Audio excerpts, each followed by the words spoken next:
দর্শক, দাঁড়িয়ে আছি জাতীয় কবি কাজী নজরুল ইসলাম বিশ্ববিদ্যালয়ে। আমাদের জনতার মত অনুষ্ঠানের পক্ষ থেকে সবাইকে শুভেচ্ছা, শুভ সকাল।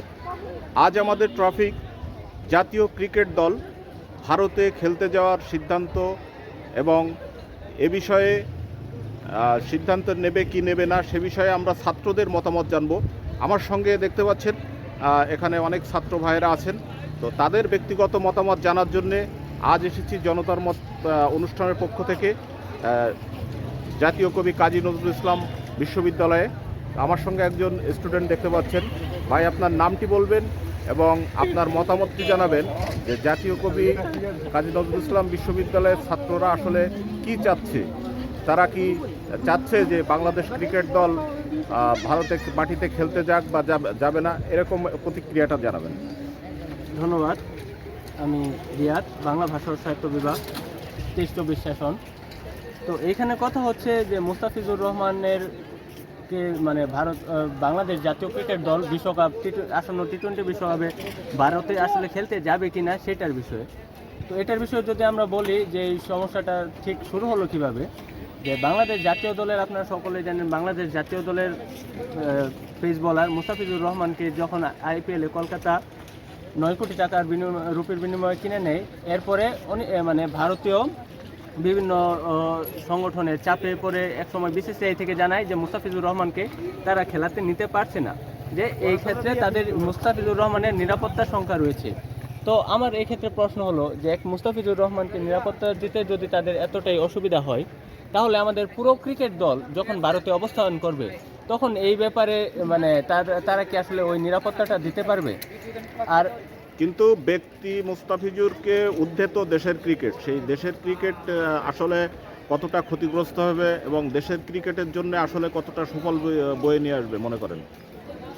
তো এই ক্ষেত্রে আমার আরেকটা প্রশ্ন হচ্ছে যে মুস্তাফিজুর রহমানের মতো একজন প্লেয়ার যে সময় আইপিএলের মতো টুর্নামেন্টে অংশগ্রহণ করবে না, এতে তো আইপিএলেরও অনেকটা উত্তেজনায় ভাটা পড়বে। কারণ আমরা জানি যে বর্তমান ডেথ ওভারে মুস্তাফিজুর রহমানের বিকল্প বলার তেমন কেউ একটা নেই। আর মুস্তাফিজুর রহমান আইপিএল না খেলাতে, এই যে এখন ধরেন বাংলাদেশে যদি আইপিএল সম্প্রচার না করা হয়, মানে মানে এতে দেখা গেছে বিশ্বকাপে যদি দল অংশ না গ্রহণ করে দেশের কতটুকু ক্ষতি হবে?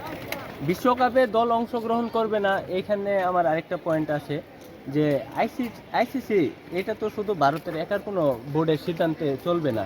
তো এর আগে আমরা দেখেছি যে পাকিস্তান এই টুর্নামেন্ট, পাকিস্তানের সাথেও একটা রেষারেষি আছে যে পাকিস্তান নিজেদের ম্যাচগুলো ভারতে খেলবে না, আবার অস্ট্রেলিয়াও চাইতেছে না যে নিজেদের ম্যাচগুলো ভারতে খেলতে। তো ওই হিসাবে যদি অস্ট্রেলিয়া পাকিস্তান এই সিদ্ধান্ত নিতে পারে, কিন্তু জাতি হিসাবে কি আমরা এতটাই দুর্বল যে এই সিদ্ধান্ত আমরা নিতে পারবো না? এখন তো আর সেই সময়ও নয়, বিশ্বকাপের সব প্রস্তুতি শেষ এবং সেই প্রস্তুতি অনুযায়ী ম্যাচ ভেন্যু অনুযায়ী সব কিছু প্রস্তুত এবং মাত্র কয়েক সপ্তাহ সময় আছে। তো বিষয়টা আসলে সে আইসিসি গতকাল জানিয়ে দিয়েছে যে এইভাবে সম্ভব না। সেক্ষেত্রে বাংলাদেশ আদৌ কি মনে করছেন, খেলতে যাওয়া উচিত কি উচিত না? না, আমার মনে হয় এই ক্ষেত্রে আইসিসির একটা ডিপ্লোম্যাটিক অবস্থান থাকবে। আইসিসি কিন্তু তাদের সিদ্ধান্ত জানিয়ে দিয়েছে, অলরেডি শেষ। গতকাল তারা জানিয়ে দিয়েছে যে তারা ভেন্যু এবং বাংলাদেশের স্থান পরিবর্তন করবে না। সেক্ষেত্রে আইসিসির সিদ্ধান্ত আমরা জেনে গেছি। এখন বাংলাদেশের কি করা উচিত?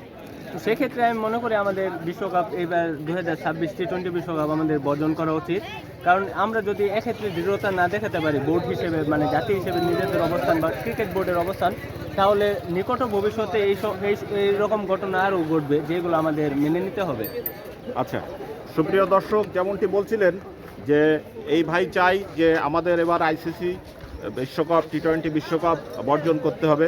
তো আমরা আর একজন ভাইয়ের কাছে শুনবো, দেখি তিনি কি বলেন।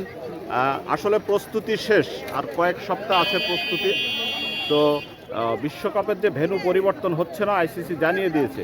এক্ষেত্রে আপনার কি মতামত? খেলা বাংলাদেশ ক্রিকেটের তো অনেক লস হবে যদি বিশ্বকাপে অংশগ্রহণ না করে, এবং বিশ্বকাপে অংশগ্রহণ না করলে প্লেয়াররাও মনোবল হারাবে বা খেলায় ক্ষতিগ্রস্ত হবে, খেলোয়াড়দের অনেক টাকা পয়সা আর্থিক লস হবে। সেক্ষেত্রে আপনার কি মতামত, খেলা উচিত কিনা? আমার মতে যদি ভারতে বাংলাদেশ ক্রিকেট টিম খেলতে যায়, অনেক বাংলাদেশের পাগলা ফ্যান আছে, তারা তো অবশ্যই খেলা দেখতে যাবে। এক মুস্তাফিজকে যদি আর তারা খেলোয়াড় তাকে যদি তারা নিরাপত্তা দিতে না পারে, আর অনেক আমাদের সমর্থক যাবে, অনেক দর্শক যাবে, বাংলাদেশের সমর্থক তো অবশ্যই যাবে, আর্থিক ক্ষতিটা আর্থিক তাদেরকে তো নিরাপত্তা দেওয়া অনেক ক্ষতিটা সমস্যা হয়ে যাবে। আর্থিক ক্ষতির কথা সবসময় চিন্তা করা যাবে না। বাংলাদেশ বিভিন্নভাবে আর্থিক সম্মুখীন হয়ে থাকে সবসময়, কিন্তু সব জায়গায় যদি আর্থিক এই জিনিসটা দেখা হয় তাহলে তো হবে না। বাংলাদেশের সমর্থকদের কথা চিন্তা করতে হবে। ধন্যবাদ ভাই। তবে ভাই যেমন বলছিলেন যে আমাদের দর্শক যারা আছেন, আমাদের দর্শক শ্রোতা ক্রিকেটের যারা আছেন, তারা অবশ্যই তাদের নিরাপত্তা আগে জরুরি, এবং সেক্ষেত্রে শুধু ক্রিকেট খেলা ওই সীমিত আকারে কোনো ম্যাচ না, এটা অত্যন্ত বৃহৎ পরিসরের একটি খেলা। তো দর্শকরা না থাকলে ক্রিকেট খেলার আসলে সেইভাবে মজা হবে না, সেইভাবে ম্যাচ জমবে না। তো সেক্ষেত্রে আমাদের বাংলাদেশের দর্শকদের নিরাপত্তার কথাটি ভাই বলছিলেন। তো আমরা আরও দু একজনের সঙ্গে কথা বলি। ভাই, আপনার কি মতামত? দেশের ক্রিকেটের কোনো ক্ষতি হবে কিনা, বা দেশের ক্রিকেট কতটুকু লস হবে? আপনার নামটি বলবেন।